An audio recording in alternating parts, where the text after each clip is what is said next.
So, welcome po at magandang umaga po. Sisimulan na natin yung series natin at ipagpapatuloy po natin yung, basahin nga po natin, maniwala tayo. Alam niyo po, yung pong paniniwala ay habang buhay na ginagawa ng isang Kristiyano.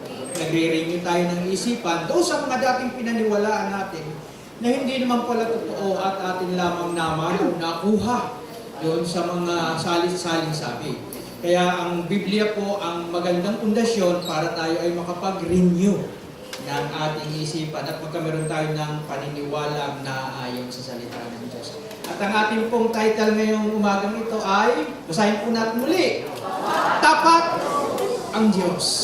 Alam niyo po, sa pabago-bagong panahon, ang Diyos ay laging tapat. Ang Diyos lamang ang pwede nating maasa. Napakagandang tema ho, napakagandang title kung iisipin mo. At pananampalatayanan na yung katapatan ng Diyos ang ating panghahawakan. Kasi minsan ang tao, pag dumating na sa maraming pagsubok ng buhay, nakakalimutan niya yung katapatan ng Diyos. Pag may problemang hinaharap, nakakalimutan niya mayroong isang Diyos na tapat. So kailangan pong paniwalaan natin na ang Diyos ay magtatapat, hindi lamang pag maganda ang sitwasyon. Kahit mahirap magtatapat ang Diyos, kasi yun yung nature niya. Hindi siya mababago, kasi yun yung nature niya. Hindi mo pwedeng baguhin, bombahin, at bigyan ng pagbabago ang Diyos pagdating sa katapatan. Kaya pag-aaralan po natin yan. Excited na ba kayo? Yes! Sabihin mo, wala nang usapan. Okay, started na po tayo. Ang katapatan po ng Diyos ay kasiguraduhan o kumpiyansa mo na pwede mong panghawakan sa mundong ito. Tanging katapatan lang ng Diyos ang pwede mong hawakan, yapusin sa mga panahon na, alam naman natin ngayon, ang panahon, hindi na natin papaliwanag. Maraming mga tao ngayon ay nagkukumahog. Maraming mga tao ngayon ay nagugulumihanan. Maraming mga tao ngayon ang papaano, nagiging pampano. Paano bukas? Paano pag wala ng supply ng krudo? Paano? Hindi naman pang ulam ay pang paano, ano? Kailangan malaman mo na yung kasiguraduhan mo nakaangkla doon sa katapatan ng Diyos.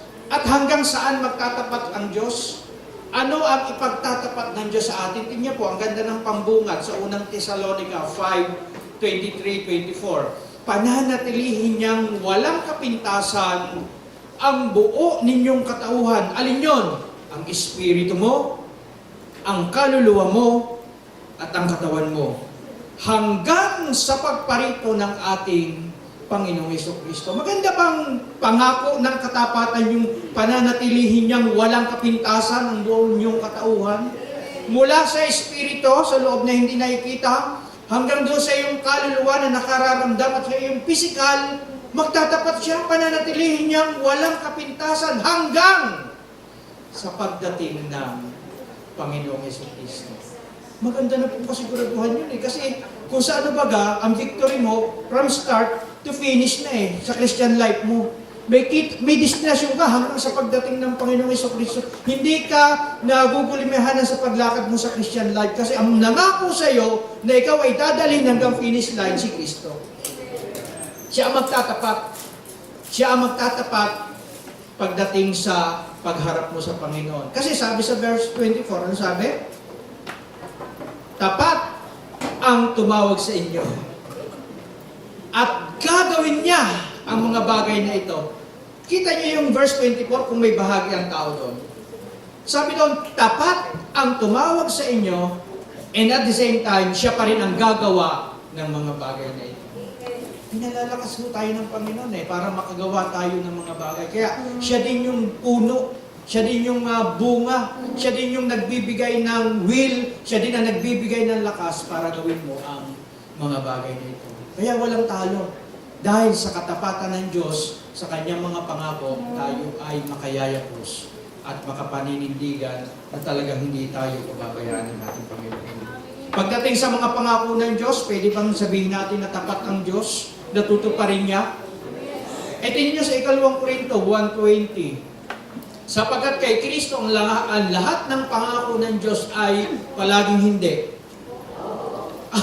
Ganun ba sabi? Hindi, sabi palaging oo. Dahil sa Kanya. At tayo ay nakakasagot lamang ng Amen or we agree doon sa sinasabi ng Biblia para sa ikaluluwalhati ika ng Diyos. May pangako ang Diyos? Oo yan. Dahil kay Kristo na tumupad doon sa krus. Kaya hindi po tayo nagkukumahog na abutin yung mga pangako. Okay, listen. Hindi ho tayo nagkukumahog na abutin yung mga pangako. Dapat sana'y nilalakaran mo na yung mga pangako ng Diyos. Hindi ka na nananalangin ng Lord, sana po. Hindi na tayo begging. We are believing Christian na. At tayo ay lumalakad. At ito pa maganda. Kung ikaw ay, ang tingin mo ang pangako, hindi mo pa nilalakaran, gumagawa ang Diyos para malakaran. Para malakaran mo yung pangako, siya pa rin ang gumagawa. Iniaalay ng Diyos sa mga pangako niya yung paglakad mo bilang Kristiyano. Tingnan niyo sa Roma 8:28. Alam natin na sa lahat ng bagay ay gumagawa ang Diyos para saan? Para sa ikabubuti ng mga nagmamahal sa Kanya. Nagmamahal ba tayo sa Panginoon? Gumagawa ang Diyos para sa ikabubuti natin. Silang mga tinawag ayon sa Kanyang layunin. Kaya unang-una, paniwalaan natin. Ano ating paniwalaan natin? Gumagawa ang Diyos para sa ikabubuti ko. Sabihin nga po natin, gumagawa ang Diyos para sa ikabubuti ko. May ginagawa tayong mabuti para sa ating sarili. Pero ang Diyos ay higit na makagagawa pa ng mabuti. Merong parang sa tingin mo'y maganda, pero hindi maganda. Pero ang Diyos ay gumagawa na akala mo'y pangit, pero ang dulo, maganda pa. Eh kasi nagmamahal ka sa Kanya. At hindi ka niya pababayaan na mali siya umapahamak doon sa iyong iniisip o pinaplano. Kaya siya ang gumagawa para sa ikabubuti mo. At 2 Timoteo 2:13, sa mga taong sabi siya maglilingkod, laging tapat. Kung kayo man ay hindi tapat, ang sabi kay Timoteo, siya'y nananatiling tapat pa rin sapagkat hindi niya maaaring itakwil ang kanyang sarili. Minsan may mga hindi tayo magiging tapat, pero ang Diyos ay magiging tapat at mananatiling tapat pa rin sa kabila ng hindi natin pagtatapat sa Kanya. Kita mo? Ang dami kong narinig nung panahon, Lord, maka-abroad lamang ako. Ibibigay ko sa iyo ito. Anong nangyari? Na-aburido. Nung nag-abroad, na-aburido. Nakalimutan si Lord. Pero nagtapat pa sa Kanya ang Panginoon, nagtatapat pa rin. Lord, pag ako po ay nagkatrabaho, yung unang sahod ko, ililibre ka ng Lomi, ang lahat ng music ministry, ang worship team. Naantay namin yan. Wala, kahit hindi ka magtapat, mananatiling tapat sa iyo. Amen, pwede ba natin palakpakan ng Panginoon? Sa pabago-bagong mundo, ang Diyos lamang ang mananatiling tapat. Pwede bang paniwalaan natin yon? Na para maging kumpiyansa ka sa mundo ito, ang supply mo hindi from World Bank. Ang pera mo hindi from BDO. Ang iyong lahat ng resources galing sa Diyos. At nangako siya, my God will supply all our needs. Yan po ang kaibahan ng di mananampalataya sa mananampalataya. Pagdating ng maraming pagsubok, krisis, o anumang mga pagkakataon, nararatel ang hindi mananampalataya. Subalit ang mga anak ng Diyos na nagtitiwala sa provision ng Panginoon, kailanman hindi marami. 2 tinapay, 2 isda, 5 tinapay, 5,000 ang kumain. Walang tubig na mainom, pinukpok ang bato, bumukal ang tubig. Yun na talagang mineral water. Unahin natin criminal water Kasi may ano pa. Pero nakita niyo yung provision, gusto ng Diyos maghimala. Pag wala ka nang maaasahan sa sarili mong lakas, lalong nahahayag ang kalwalhatian ng Diyos. Amen? Kaya ngayon, ipakita natin na nahahayag ang kalwalhatian ng Diyos sa pamamagitan ng mga buhay. Ba, hindi nararatal yung mga Kristiyano. Sino ka Diyos mo? At sino ka ga? Anak ka ba o ikaw ay alipin? Anak ka naman Anak ka ng Diyos. Anak ka ng hari ng mga hari. Sabi nga naman sa lesson natin ay nakaupo kang kasama ni Kristo doon sa kalangitan. Spiritually. At doon naghahari magpakailan-kailan ng Panginoon. Unang Korinto 1:8 and 9. Tingnan niyo po ang pangako ng Diyos. Kayo'y gagawin niyang matatag hanggang wakas, upang matagpuan kayong walang kapintasan sa araw ng ating Panginoong Jesucristo. Yan na naman. Tapat ang Diyos na tumawag sa inyo. Paano ka daw ihaharap doon? Gagawin kanyang matatag hanggang wakas. Kasi tapat ang Diyos na tumawag sa inyo upang makipag-isa sa kanyang anak na si Kristo na ating Panginoon. Nakikita niyo ang katapatan ng ating Panginoon. Gagawin niya tayong malakas hanggang wakas, walang kapintasan, kasi yun ang pangako niya galing sa katapatan ng Diyos. Kaya assured ka eh. Kaya ikaw ay matatag ang pananampalataya dahil tapat ang Diyos na tumawag sa atin. Pwede ba natin palakpakan? Hebreo 10:23, magpakatatag tayo sa ating pag-asa at huwag nang mag-alinlangan pa sapagkat ang nangako sa atin ay maaasahan. Wow, napakatitibay po niyan. Kaya tapat ang Diyos sa pangako niya sa atin. Pagdating sa kaligtasan, tapat ba ang Diyos? Yes, tapat ang Diyos. Kaya tingnan natin ang ilang mga bagay, kasi napakaraming pangako ng Diyos. Kumuha lang tayo ng ilang mga bagay kung saan nagtapat ang Panginoon at dito po tayo magmuni-muni o mapalakas ng Panginoon. Una, paano naging tapat ang Diyos sa iyo? Una, tapat ang Diyos sa pagpapatawad ng mga kasalanan. Bakit natin pinag-uusapan lagi yung kasalanan? Kasi from the fall of man, hanggang doon sa time ni Kristo, pinag-uusapan kasalanan. Ang ginagawa ng solusyon ay kasalanan. Ngayon naman na ginawa ni Kristo yung solusyon sa kasalanan, hindi ba dapat natin itanyag yung ginawa naman ni Kristo na pagpapatawad ng kasalanan? Kasi noon, talagang yan ang problema ng tao. Ang pagkahiwalay ay bunga ng kasalanan. Kaya nga nagkameron ng spiritual na kamatayan ng tao. Pagkahiwalay sa Diyos, sa relasyon sa Diyos, ay dahil sa kasalanan. Bakit mo naman hindi pagbubunyi na ginawa ng Diyos ng solusyon ang kasalanan? Ito po, maliliwanagan tayo dito. Meron lang dalawang uri ng pagpapatawad na tinatanggap ang Diyos. Una, doon sa Old Covenant. Pangalawa, doon sa New Covenant. Sa Old Covenant, forgiveness, doon sa under the law, ang inihahandog doon ay dugo. Dugo ng hayop. Mapapatawad ang kasalanan kapag naghandog ka ng isang korderong walang batik. Tupa. Kaya lamang doon sa Old Covenant, hindi naman talagang nawala ang kasalanan. Atonement ang tawag, tinakluban lamang, natakluban noong dugo. Ang nakikita ng Diyos Ama, yung dugo ng kordero, temporaryo, hindi absolute, hindi nawala. Hindi siya talagang nasatisfy, hindi talagang talagang kung sa band-aid solution.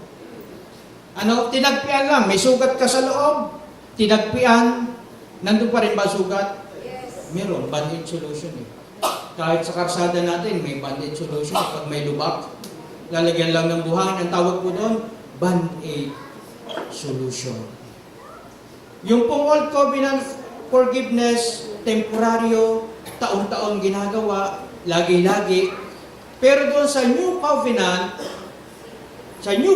may bagong tipan eh. Ito po ang hindi naunawaan ng tao na merong New Covenant forgiveness. Ito ay doon sa mga nasa ilalim lamang ng biyaya ng Diyos.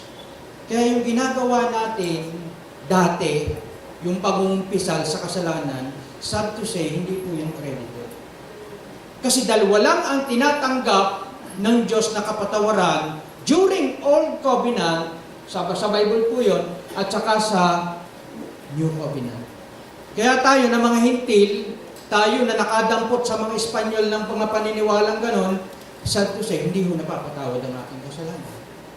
See? Kaya ang konsyensya natin, hindi rin nalilinis. Kasi walang kapatawaran ng kasalanan eh.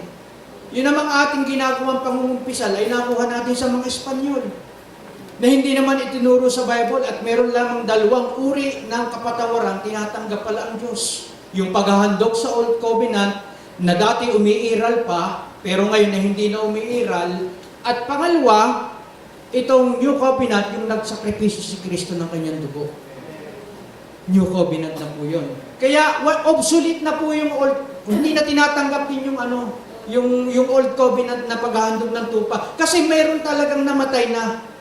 Si Kristo na namatay para sa kasalanan. Kaya kung ano man ang ginagawa nating paraan, sorry to say, hindi pala credited. Walang bearing. Hindi valid ang ginagawa. Ay, ang dami mo pa namang routine. Ang dami mo pa lang ginagawa para mapatawad ka. Ang iyong tuhod ay pudpud na. Pero hindi pala yun eh. Kasi ang tinatanggap lang pala ay ang pagbubuo o pag-agos ng dugo. Kasi without the shedding of the blood, there is no forgiveness of sin. Nakukuha ho pa natin sa ating mga kaibigang mga nag-ngawa ng ngawa at saka gawa ng gawa, yung pala, ang kailangan ay ang dugo ni Kristo o dugo ng korderong walang batik ang kailangan. Ito para sa inyo, para matutunan nyo na mayroong nagbubo ng dugo para sa inyo. Kaya yung pong ating pangungumpisal ay hindi po credited. Sayang naman. Sabi mo sa katabi, sayang naman. Ang haba pa naman ng panahon na ginugol ko, yung pala hindi tinatanggap. Yun lang sinasabihan mo nakakarinig, pero hindi ang Diyos. Kasi ang tinatanggap ng Diyos kapag meron kang dalang handog, yung tupa. At yung sa Old Covenant, habang dala-dala mo yung tupa, nagpapaalala lang yun na, ay makasalanan ka na naman. Sinasabi ng tupa, papatay na naman ako dahil sa'yo. Kaya yung nasa Old Covenant, nung panahon nyo, sana meron ng one-time, big time na ibibigay ang Panginoon, na hindi na taon-taon lagi na akong magdadala ng handog para mapatawad ang kasalanan. Sana meron ng gawin ng Diyos. Sana may paraan ng Diyos na yung kasalanan kong lahat ay bayad na. Sana. So sa Old Testament, kita nyo po, atonement po ang tawag doon. O pagtatakip para hindi magalit ang Diyos, para masatisfy yung galit ng Diyos at hindi magkameron ng sumpa. Kasi masusumpa talaga ang Israel eh. Sabi doon, pag tinupad mo, pagpapalain ka. Pero pag nagkasala ka, may sumpa ka. Kaya may atonement. Para hindi laging nasa sumpa ang lakad ng mga nasa Old Covenant. Pero dito, ang tawag, dito sa New Covenant, ang tawag po sabihin natin, propitiation. Nagkameron ng pagbabago ng terminolohiya sa pagdating sa pagpapatawad ng mga kasalanan. Basahin po natin ito sa Hebreo 10, 11, 12. Tingnan niyo po yung Old Covenant at saka yung pagkakaiba ng New Covenant forgiveness. Day after day, every priest stands and performs his religious duties, ilang beses? Again and again. He offers the same sacrifices, yung tupa. Yun na lang yun. Which can never take away sins. Maganda bang balita yan? No, hindi mo maganda. Pero, but, sa verse 12, when this priest pertaining to Jesus had offered for all time. Ilang beses siya nag-offered? For all time na. One sacrifice for all time. One sacrifice for sin. He sat down at the right hand of God. Kompleto ba yung kapatawaran ginawa ni Kristo? For all time ba ang bisa niyan? Ayan mo, napakaliwanag. Yung comparison ng old sa new, napakalaki. Sa old, paulit-ulit, day after day,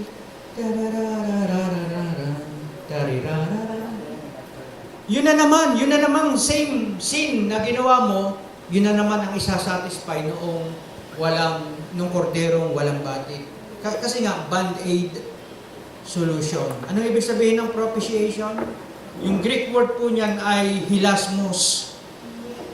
Hilasmos carries the idea of a complete satisfaction and removal of the offense. Nakita niyo po yung pagkakaiba? Doon sa Old Covenant, temporaryo, nandudong pa rin yung kasalanan, kaya lang natakpan. Dito, yung Greek word na hilasmos, yung propitiation, yung idea niya ay complete satisfaction.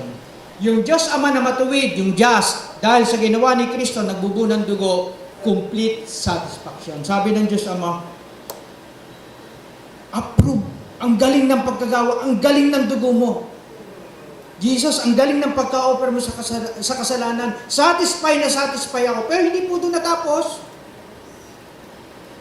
Yung removal of the offense, talagang yung isang Kristiyano na tumanggap kay Kristo, hindi lamang napatawad ang kasalanan, inilayo na yung kasalanan, removal of the offense.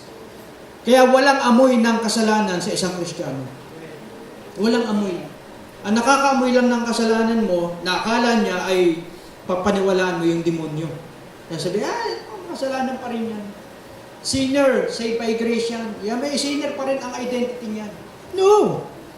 Magkaiba na po ang identity natin. Dati sa Old Covenant, kay Adam, ang ating position, we are sinner. Pero dito, kay Kristo, we are righteous. Amen? Wala kang ginawang masama para ikaw ay maging sinner, para tawagin ka sinner. Dito sa New Covenant, wala ka rin ginawang isang mabuti para maging righteous. Kasi ang identity mo ay si Kristo. Nakukuha ho natin? Kaya yung pinamamalita dito sa Old Covenant, sana meron na. Sana meron na solusyon sa kasalanan. Sumigaw si Juan. Sumigaw si Juan Bautista. Sabi sa Juan 1:29, kinabukasan, nakita ni Juan na si Jesus ay lumalapit sa kanya. Kaya sinabi niya, tingnan nyo, siya ang kordero ng Diyos na nag-aalis ng kasalanan ng sanlibutan. Nakita niyo yung pagkakaiba ng old sa new? Nakita ni Juan ang isang pangako ng Diyos na, wow, narito na! Excited ako, narito na! Si Jesus! Ano gagawin ni Jesus? Siya yung kordero ng Diyos, hindi kordero ng tupa. Hindi siya hayop. Siya ay kordero ng Diyos na nag-aalis ng kasalanan. Yun po ang realidad na si Kristo ang nag-alis ng kasalanan ng sanlibutan. Paano nangyari yun? Sa Romans 3:25, for God presented Jesus as the sacrifice. Yan po ang propitiation. Sacrifice for sin. People are made right with God when they believe that Jesus sacrificed His life and shed His blood. Paano daw magiging righteous ang isang tao? When you believe. Kasi binigay na ng Ama si Kristo. God presented Jesus as the sacrifice for sin. Kaya lubos, ganap ang pagpapatawad, one time, big time, ang ginawang pagpapatawad ng Diyos. 100% ang pagpapatawad. Hindi 50-50, hindi 70-30, hindi 80-20, ay kailangan kong mangumpisal pa para ako'y mapatawad ng kasalanan. No. Ang kapatawaran ay sa pamamagitan ng handog at si Kristo ang naging handog. Sabi sa Tagalog, upang sa pamamagitan ng kanyang dugo ay patatawarin pa, hindi na, ay mapatawad ang kasalanan ng lahat ng sumasampalataya sa Kanya. Tanong, sumampalataya ka na ba? O hindi na patawad na ng dugo ni Kristo. Pwede ba natin palakpakan nito? Magbago tayo ng isipan, mag-renew tayo ng isipan na ang pagpapatawad natin ay buhat sa dugo ni Kristo. Ano pa ibig sabihin ng propitiation? It signifies that Christ's sacrifice removed the barrier of sin. Wala nang hadlang. Ni-remove na ni Kristo yung barrier of sin and satisfied God's justice, making reconciliation possible. Posible nang makipagbati ang Diyos sa tao.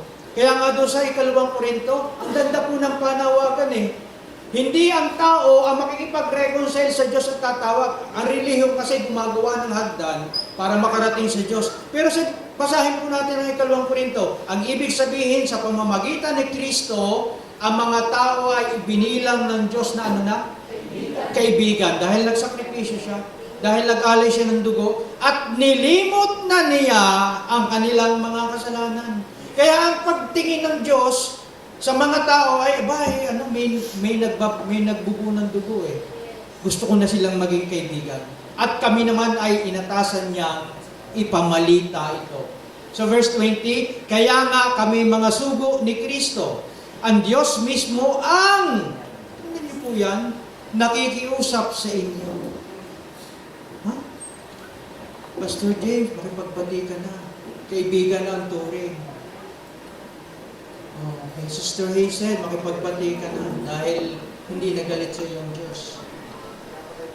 Tinyo, kaya nga kami mga sugo ni Kristo at nakikiusap sa inyo sa pamamagitan namin nakalang-alang kay Kristo, hayaan niyong maging kaibigan kayo ng Diyos. Tinanggap mo daw ba ang Panginoon? Hindi kaibigan ka na ng Diyos. Amen. Palakpakan mo natin ang Panginoon. Paano tayo napatawad sa ating lahat ng mga kasalanan? Roma 4, 5, 7, and 8. Ngunit ang hindi nananalig sa sariling mga gawa at saka sa ngawa, kundi sumasampalataya sa Diyos, anong gagawin? Sasampalataya ka sa Diyos. Anong gagawin niya? Siya ang nagpapawalang sala sa makasalanan, ay itinuring na matuwid ng Diyos dahil sa kanyang pananampalataya. So tayo na nananampalataya sa Diyos at tayo ay itinuturing na matuwid ng Diyos. Anong mangyayari kapag ikay sumampalataya? Sa verse 7, mapalad ang mga taong pinatawad na ang kasalanan at pinatawad rin sa kanyang mga pagsalansang. Basahin nga po natin ang verse 8. Mapalad ang taong hindi na pagbabayarin ng Panginoon sa kanyang mga kasalanan. Pwede ba natin palakpakan ng Panginoon? Sabihin mo sa katabi mo, mapalad ka. Bakit? Pinatawad na ang mga kasalanan mo eh. Pangalawa, mapalad ka. Ay hindi ka na pagbabayarin ng iyong kasalanan eh. Ay pagiging pagbabayarin ka ng kasalanan mo, saan ang punta mo? Ay sa purgatorio. Ay ang problema, wala namang purgatorio. Wala nang bayaran ng utang doon. Lahat dito na nagpurga si Jesus. Kasi ang forging, yun po ay nasa Hebrews, talagang pinurga si Jesus para mapatawad ang ating mga kasalanan at mag-acquire tayo ng konsyensya ang hindi na umuukit sa ating mga sarili. Hebreo 9:12, minsan lamang pumasok si Kristo sa dakong kabanal-banalan at yun ay, sabihin mo nga sa katabi mo, sapat na ang pag-aalay ni Kristo. Sapat na eh. Hindi dugo ng mga kambing na sinasabi ko at guya ang kanyang inihandog. Anong inihandog niya? Ang sarili niyang dugo. Ito po ang paniwala natin. Para mapatawad tayo sa ating mga kasalanan magpakailanman. Maliwanag ho ba ang Biblia? Pero ito pag sinabi mo na naman sa mga gawa ng gawa at gawa ng gawa, hindi po tatanggapin. Hindi po tatanggapin. Luluwa lang ang mata nila, i-smear. Tapos i-unfriend ka na. You know, nakalulungkot, hindi na po tawag na, hindi, may gagawin ako. Kailangan kong may gawin. Malapit na naman, may gagawin na naman, magpapatawag ako. Kailangan maramdaman ko yung sakit na ginawa ni Kristo. Ay, huwag lang yung sakit ang iyong gawin. Dapat mamatay ka rin. Kung gusto mong mabayaran ang kasalanan, hindi lamang mamatay. Pagkatapos na 3 araw, kailangan mong mabuhay na maguli and then satisfy ang Panginoon. Eh kung hindi mo kaya, huwag mo nang gawin. Tama? Kasi iniinsulto mo lang yung tinapos ng gawa ni Kristo na tapos na at kumpletong-kumpleto na. Amen? Palakpakan natin. Kaya humahanga po tayo sa Panginoon. Wala nang sakripisyo, wala ka nang pwedeng gawin na makadadagdag sa ginawa ni Kristo. Pananampalatayanan mo na lang siya. Hahangaan mo na lang siya. At talagang ipagbubunyi mo na lang ang ginawa ni Kristo pagdating sa pagpapatawad ng kasalanan at paggawa sa atin na katuwiran ng Diyos. Yan ho bang mga bagay na ito'y makapagbibigay ng kaluwalhatian sa Diyos? Amen. Sa Hebreo 10:17, dahil siya minsanan lamang pumasok sa kabanal-banalan at nag-alay ng kanyang buhay, anong sabi sa 10:17-18? Pagkatapos ay sinabi pa niya, kalilimutan ko na ang aking mga kasalanan. Kalilimutan ko na ang kanilang mga kasalanan at kasamaan. So bakit mo pa inaalala? Kung ang business ni Lord ay nag-alay na siya ng kanyang dugo at ang business niya ay kinakalimutan na niya yung kasalanan, eh bakit naman susulat mo pa sa yellow pad? ay bakit mo naman isusulat pa ang lahat mong kasalanan noon at ilalagay mo ulit taon-taon? Ayan, sabi ni Lord, ay kinakalimutan ko ng kanilang kasalanan at kasamaan. Sapagkat, bakit? Ipinatawad na ang mga kasalanan at hindi na kailangan pang maghandog dahil sa kasalanan. Iapusin po natin ang realidad na tayo ay ganap na pinatawad dahil sa dugo. Ito po ang isang katotohanan pa, bukod sa pag-aalay. Doon sa Old Covenant, dugo lang ng tupa ang inialay ng hayop, dito'y dugo ng kordero ng Diyos. At yung kordero ng Diyos na yon, hindi ordinaryong inihandog lamang, siya ay naghirap, siya ay nasugatan. Di ba sa Old Covenant, nabasa naman natin na iniaalay lang yung tupa, plain, papatayin lang, paduduguin lang. Hindi pinahirapan yung tupa doon. Hindi pinubugbog, hindi kagaya ng pagkain sa norte na pinikpik na manok. Napapatayin mo sa kahampas yung manok para umubi at masarap daw yon. Pero dito sa Old Covenant, sa New Covenant, pinahirapan po ang ating Panginoon. Ang dami niyang sugat na nangyari. Bakit nangyari pa yon? Bakit nangyari pa na siya nasugatan? Bakit nangyari pa na siya naghirap? Para ikaw ay yumaman. Para hindi ka na maghirap gaya ng maghihirap. Yung lahat ng sumpa na nangyari sa Old Covenant, bunga ng kasalanan, ni-reverse ni Jesus sa New Covenant. Bakit siya nagkaroon ng mga latay? Para sa mga latay mo, ikaw ay gumaling. Ang laki ng diferensya. Palakpakan mo natin ang Panginoon. Nahirapan pa siya si Jesus para mapatawad. Hindi lamang yun, pati yung lahat ng sumpa ay mapapunta sa Kanya at hindi ka na masumpa. Tingnan po sa unang Pedro 2:24. Sa kanyang pagkamatay doon sa krus, ano kanyang pinasan? Pinasan niya ang bigat ng ating mga kasalanan. Sana po ito, magsisimada santa na. Binuhat ni Kristo ang lahat ng ating mga kasalanan upang tayo'y mamatay na sa kasalanan at mamuhay ayon sa kalooban ng Diyos. Pero hindi po doon natapos. Kayo pa'y pinagaling sa pamamagitan ng kanyang mga sugat. Amen? Hindi natin maiiwasan na kayo magkasakit, pero tiyak garantisadong kagalingan mo sa pamamagitan ng sugat ni Kristo. May kagalingan ka sa bawat sakit na pwede mong ma-acquire, na pwedeng yung mga virus na pwede mong malanghap, sagot ni Jesus kasi nasugatan siya. Unlike doon sa Old Covenant, hindi naman naghirap yung tupa doon, pinatay lang. Dito, naghirap at nagkasugat si Kristo para sa benepisyo matatamo mo kung pananampalatayanan mo si Kristo. Kaya tama yung sabi sa 3 John 1:2, Beloved, I pray that in all respects you may prosper and be in good health. Kalooban ba na good health ka? Yes. Kalooban pa na lumago ka sa iyong katawan at hindi ka inaalipin ng sakit at karamdaman? Yes. Just as your soul prospers.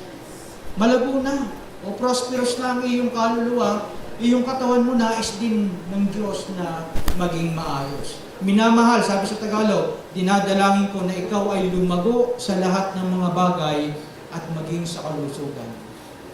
Katulad ng paglago ng iyong kaluluwa. So paniwalaan natin. Anong paniniwalaan natin? Basahin natin. Tapat ang Diyos sa pagpapatawad ng mga kasalanan ko. Dahil sapat ang kanyang dugo para mapatawad ang lahat ng kasalanan. Sapat ba ang dugo ni Kristo? Yes, paniwalaan natin ang katapatan ng Diyos pagdating sa pagpapatawad ng mga kasalanan. Number 2, paano pa naging tapat ang Diyos sa atin? Tapat ang Diyos na kasama natin siya. Yung New Covenant po, hindi lamang ang inalis sa iyo yung kasalanan, hindi lamang ni-remove lang yung kasalanan, may ipinalit po si Jesus eh.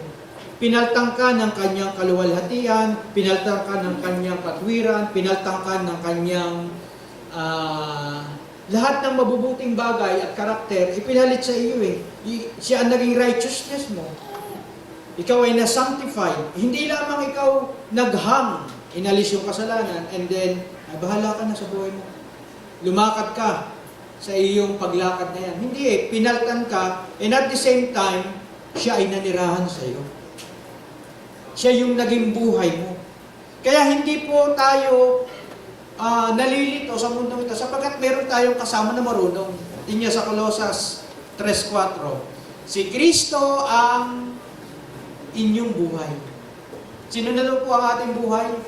Si Kristo. At kapag siya inahayag na, mahayag din kayong kasama niya at makakahati sa kanyang karangalan. Kaya nga po ang buhay natin, sabi ko, ako'y napakong kasama ni Kristo, hindi na ako nabubuhay, kundi si Kristo na nabubuhay sa akin. May pangako ng katapatan ng Diyos na lagi kang kasama. Sabi doon, hindi kita iiwan ni pababayaan.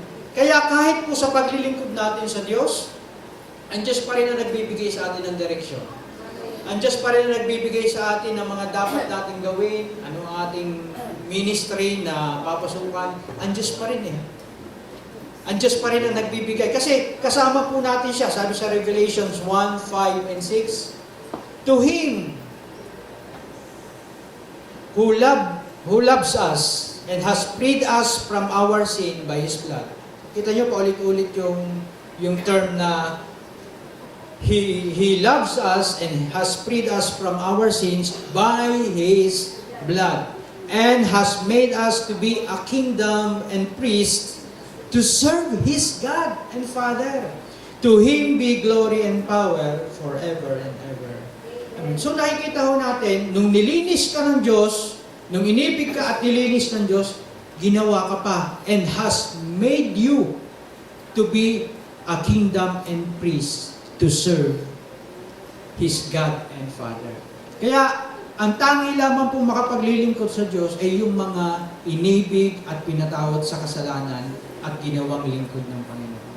Kaya, kasama natin ang Panginoon. Kaya sabi doon, makapaglilingkod tayo sa Diyos ng buong puso. Kasi, sigurado ang paglilingkod na ginagawa natin. Masarap din pong basahin niya sa Tagalog. Sa Tagalog nga, mula kay Kristo Jesus, mula kay Hesus Kristo, ang tapat na saksi, ang panganay na anak, ang unang binuhay mula sa mga patay, at pinuno ng mga hari sa lupa. Iniibig niya tayo, at sa pamamagitan ng kanyang dugo, ay pinalaya niya tayo sa ating mga kasalanan. Pinalaya tayo sa ating mga kasalanan. Verse 6, ginawa niya tayong isang lahi ng mga pari na naglilingkod sa kanyang Diyos at Ama, kay Hesus Kristo ang kapurihan at kapangyarihan magpakailan. Ang ganda ko nun eh. Ginawa tayong isang lahi ng mga pari na naglilingkod sa kanyang Diyos at Ama.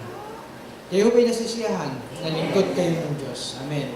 So, paano pa naging tapat ang Diyos sa atin? Pangatlo, bilis natin, ano? Pangatlo, tapat ang Diyos na siya ay magbabalik. May inaasahan mo tayo pagbabalik. So, si MacArthur nga, nangako na babalik, ay nagbalik. Tao yon. Ay how much more ang ating Diyos na nangako ng mga salitang siya ay babalik. Hebreo 9:28, gayon din naman si Kristo minsang inihandog upang pawiin ang mga kasalanan ng mga tao, siya ay muling darating.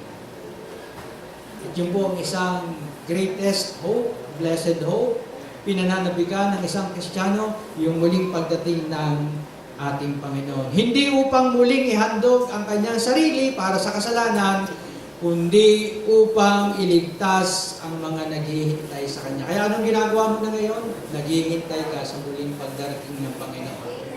Hindi siya babalik para maghandog sa mga kasalanan dahil nakaupo na siya, tapos na at sapat na ang ginawa niya, siya ay magbabalik upang iligtas ang mga naghihintay sa Kanya. Naghihintay ka ba sa Kanya? Huwag mainip. Huwag mainip. Laging may pananabik. Laging may pag-asa na siya ay darating. Siya'y darating, siya'y darating. Ano sa daw? Ito sa mga taga-old covenant. Ay, nakalimutan ko na eh kasi hindi ko na. Mula nakalimutan. Sana na-research ko muna yung kantang yun. Tito 2:11 hanggang 14. sapagkat nahayag na ang kagandahang loob ng Diyos na nagdudulot ng kaligtasan sa lahat ng tao. Ito ang nagtuturo sa atin para saan? Upang talikuran ang makamundong pamumuhay at damdaming makalaman at upang makapumuhay tayo ngayon ng may pagpipigil, matuwid at karapat-dapat sa Diyos. At habang hinihintay natin ang dakilang araw na ating inaasahan, ito ay ang pagbabalik ng ating dakilang Diyos at tagapagligtas na si Yesu Cristo. Hinihintay natin. Sa isang tunog ng trompeta, darating na ang Panginoon. Anong ginawa niya? Inihandog niya ang kanyang sarili upang palayain tayo sa lahat ng kasamaan at linisin tayo upang maging bayan niyang masigasig sa paggawa ng mabuti. Ano ang katotohanan na ating pamumuhay nung mabasa natin dito? Atin yung katotohanan, tayo ay naghihintay ng may pananabik habang masigasig sa paggawa ng mabuti. Opo, yan po. Naghihintay ka pero hindi ka tinatamad. Naghihintay ka na para bang wala kang gagawin. Naghihintay ka pero ikaw ay masigasig pa rin sa paggawa ng mabuti. Kasi nilinis tayo, sabi doon, nilinis sa kasamaan at nilinis tayo upang maging bayan niyang masigasig sa paggawa ng mabuti. Hebreo 13:8. Ito po ang maganda. Si Yesu Cristo ay hindi magbabago kailanman. Wow! Assurance ba yan na tapat ang Diyos? Na yung katapatan niya sa Old Testament hanggang New Testament, hanggang sa pagdating niya, ay hindi magbabago. Si Yesu Cristo ay hindi magbabago kailanman. Siya ay kahapon, ngayon, at bukas. Kaya ang Diyos na mabuti na ating pinaglilingkuran, Diyos na mapagbiyaya, Diyos na matulungin sa mga panahon na ikaw ay nahihirapan, siya ang tumutulong, siya hindi magbabago kailanman. Yun at yun pa rin. Ikaw at ikaw pa rin. Kaya araw-araw, ano sabi doon? Araw-araw, pupurihin ang Panginoon. Ano ating conclusion? Nakikita natin yung kanyang katapatan sa atin pag nakita mo yung kanyang ehemplo ng katapatan doon sa kanyang buhay na ginawa nung siya nabuhay, doon sa kanyang kamatayan na ginawa, doon sa kanyang muling pagkabuhay na ikatlong araw. Doon lang maglalaro ang katapatan ng Diyos. Kasi sa katapatan ng Diyos na yan, nagkameron tayo ng bagong buhay. Dahil sa kanyang kamatayan, napatawad ang ating kasalanan. Diyan lang maglalaro ang tunay na katapatan ng Diyos, na ang Diyos Ama ay nagsugo para tuparin ang kalooban ng Ama na iligtas ang tao. Kaya yung ultimate example of God's faithfulness, yung kanyang buhay, yung kanyang kamatayan, at yung kanyang pagkabuhay ng muli. Kasi doon sa pagkabuhay na mag-uli naman doon, bubuhayin din yung mga namatay. Kompletong package po yan. Anong ating take away mga kapatid? Basahin natin, tapat ang Diyos at maaasahan sa lahat ng panahon at sa lahat ng pagkakataon. Pwede ba natin palagpakan ng ating Diyos? Ating pong dalangin ng ating Ama. Salamat po sa pagtatapat niyo sa amin. Lagi namin kayong maaasahan sa lahat ng panahon, sa lahat ng pagkakataon. Hindi po kayo pwedeng maapektuhan. Kami ay pwedeng maapektuhan, pwede kaming matakot, pwede kaming magkameroon ng mga isipin, mga alalahanin. Pero ang pagtatapat niyong gagawin sa amin ay noon, ngayon, at magpakailanman. Kaya nagpapasalamat po kami, Panginoon, sa isang Diyos na tapat sa kanyang mga pangako, na kahit kami minsan ay hindi nagiging tapat, kayo ay magiging tapat sa amin. Maraming salamat din po sapagkat ang aming inaasahan ay isang Diyos na makapangyarihan. Ang Diyos na lumikha ng langit at ng lupa. Kaya lahat ng ito'y iyo, Panginoon. Wala kayong, ang langis ay iyo. Ang pera ay iyo. Lahat, Panginoon, ang nasa mundo ay iyo. At doon kami umaasa sa Diyos na gumawa ng langit at ng lupa. Maraming salamat po, Panginoon. Salamat po sa pagpapalakas niyo sa bawat isa sa amin na binibigyan niyo po kami ng assurance. Binibigyan niyo po kami ng kasiguraduhan na kami ay makalalakad sa mundong ito, na nakataas ang aming noo, na kami may Diyos na inaasahan. Maraming salamat po sapagkat kahit kailan ay hindi kayo magkukulang. Dahil pangako nyo yan, at ang pangako nyo ay pinagtatapatan ninyo ng buong puso. Seryoso kayo sa inyong pagtatapat, Panginoon, sa amin. Kaya kami, Panginoon, ay makalalakad din, makapagpapatuloy kami sa aming Christian walk na assured, matatag, nakagagawa, masigasig sa paggawa ng mabuti. Magpapatuloy kami, Panginoon, ang paglilingkod sa inyo. Patuloy ka naming sasambahin, papalakpakan lagi sapagkat kayo po ay mabuting Diyos na sa amin ay nagpalakpak. At sa mga makakapanood dito at naririto sa aming mga bisita na hindi pa tinatanggap o hindi pa pinananampalatayanan si Kristo na nagbayad ng kanilang kasalanan, na nagbibigay ng isang buhay na ganap at kasiya-siya. Nais kita ngayayahan sa isang panalangin ng pakikipagrelasyon, pagtanggap, pananampalataya kay Kristo. Sabihin mo, Panginoong Hesus, ako po ay makasalanan pa. Ako po ay mapapahamak kung wala ka sa buhay ko. Nananampalataya ako na kayo'y nagbayad sa krus, na kayo ay namatay sa krus para mapatawad ang aking mga kasalanan. Nananampalataya po ako sa tinapos mong gawa doon sa krus, na nagdudulot ng kaligtasan. Salamat po sa pagpapatawad mo sa aking lahat ng kasalanan at sa pagbibigay mo sa akin ng buhay na walang hanggan. Ito po ang aking dalangin sa pangalan ni Jesus. Amen. Magandang umaga po muli sa atin. Tayo po ay mag-pipira-piraso ng tinapay.